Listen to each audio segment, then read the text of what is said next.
নমস্কার বন্ধুরা, আমি সুপর্ণা। আপনাদের সবাইকে স্বাগত সুপর্ণা রান্নাঘরে। তো আবারও হাজির হয়ে গেছি নতুন একটা রেসিপি নিয়ে। আর রেসিপিটি হলো আজকের বানিয়ে নেব জ্যান্ত চিংড়ি মাছ দিয়ে কচুর তরকারি। আর এই রেসিপিটা খেতে কিন্তু দারুণ লাগে, সেই জন্য এখানে নিয়ে নিয়েছি গোটা কয়েক কাঁচা লঙ্কা, সাথে নিয়েছি রসুন, আদা আর দুটো পেঁয়াজ কুচি, সাথে নিয়েছি টমেটো কুচি। আর দেখুন বন্ধুরা, এগুলো কচু। আর এই কচুগুলো কিন্তু আমাদের নিজস্ব বাড়ির কচু। আর কচুগুলো কিন্তু কেটায় না, আর এই কচু কিন্তু বাজারে সাদা সাদা বিক্রিও হয়। তো এই কচুগুলোরই তরকারি করবো, আর মধ্যেখান দিয়ে আমি কেটে নেবো কচুগুলো। তো প্রথমে আমি মশলাটা বানিয়ে নিচ্ছি। মিক্সিতে প্রথমে দিয়ে দিলাম টমেটো, তারপরে দিয়ে দিলাম কাঁচা লঙ্কা, তারপরে দিয়ে দিলাম রসুন, তারপর আদা কুচি, আর তারপরে ভালোভাবে পেস্ট করে নিলাম। আর দেখুন মশলাটা বাটা হয়ে গেছে। আপনারা চাইলে শিলনোড়াতেও বেটে নিতে পারেন।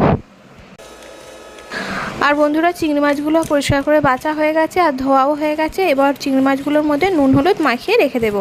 তো এবারে আমি রান্না করার জন্য একটা কড়া গরম করে নিয়েছি, আর কড়াতে কিছুটা পরিমাণে সরষের তেল দিয়ে দিয়েছি। সরষের তেলটা কড়ার চারিদিকে লাগিয়ে দিলাম, আর তেলটা গরমও হয়ে গেছে। তেলের মধ্যে এবার দিয়ে দিচ্ছি কেটে রাখা কচু। আর কচুগুলো আমি মধ্যেখান দিয়ে কেটে নিয়েছি, দুভাগে ভাগ করে নিয়েছি। তো কচুগুলো প্রথমে একটু নাড়াচাড়া করে নেব, তারপরে কচুর মধ্যে নুনটা দিয়ে দেবো। আর এই দেখুন বন্ধুরা, নুনটা দিয়ে দিলাম। আর কচুটা প্রথমে তুলে দিই, তারপরে নুন দিলে কচুটা কড়ার গায়ে লেগে যায় বড্ড, তো সেই জন্য আমি শেষেই দিলাম। আর কচুটা দেখুন বন্ধুরা, লাল লাল করে প্রায় ভাজা হয়ে গেছে।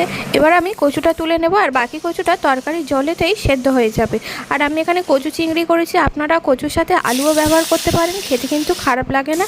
তো কচুটা তুলে নেওয়ার পর ওই একই তেলের মধ্যে আমি চিংড়ি মাছটা দিয়ে দিলাম। আর চিংড়ি মাছটা বেশিক্ষণ ভাজা করব না, তাহলে চিংড়ি মাছের স্বাদটা কিন্তু একেবারে নষ্ট হয়ে যাবে।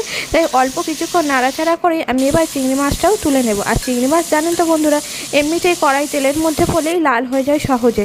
তো দেখুন বন্ধুরা, চিংড়ি মাছটা অল্প ভেজেই আমি তুলে নিয়েছি। এবার ওই তেলের মধ্যে আমি দিয়ে দিলাম পেঁয়াজ কুচি। পেঁয়াজটাও এবার লাল করে আমি ভাজা করে নেব।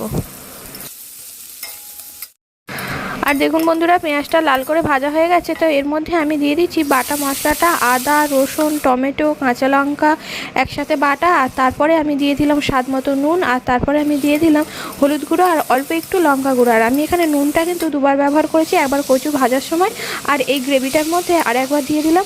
আর মশলাটা যাতে পুড়ে না যায় তাই দিয়ে দিলাম অল্প একটু জল। এবার জল দিয়ে মশলাটা আরও ভালোভাবে কষিয়ে নিলাম। আর দেখুন বন্ধুরা, মশলা থেকে তেল ছেড়ে দিয়েছে। এবার এর মধ্যে দিয়ে দিলাম ভেজে রাখা কচু, আর দিয়ে দিলাম চিংড়ি মাছ। তো দিয়ে এবার সমস্ত উপকরণ আবারও ভালোভাবে কিছু মিডিয়াম আঁচে নাড়াচাড়া করে নেব।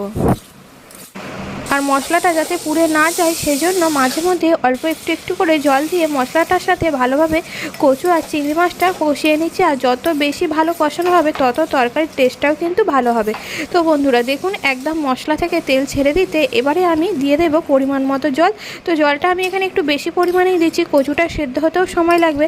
আর কচুটা সেদ্ধ হয়ে গেলে তখন ঝোলটা আবার গাঢ় গাঢ় হয়ে যাবে, তাই একটু বেশি পরিমাণেই জল দিয়েছি। আর দেখুন ফুটে উঠেছে তরকারিটা, আর কচুগুলো ভালোভাবে সেদ্ধ হয়ে গেছে। এবার আমি নামিয়ে নিলাম। আর আপনাদের যদি রেসিপিটি ভালো লাগে তাহলে লাইক শেয়ার কমেন্ট করবেন। চ্যানেলে নতুন হলে চ্যানেলটি সাবস্ক্রাইব করে পাশে থাকার অনুরোধ রইল।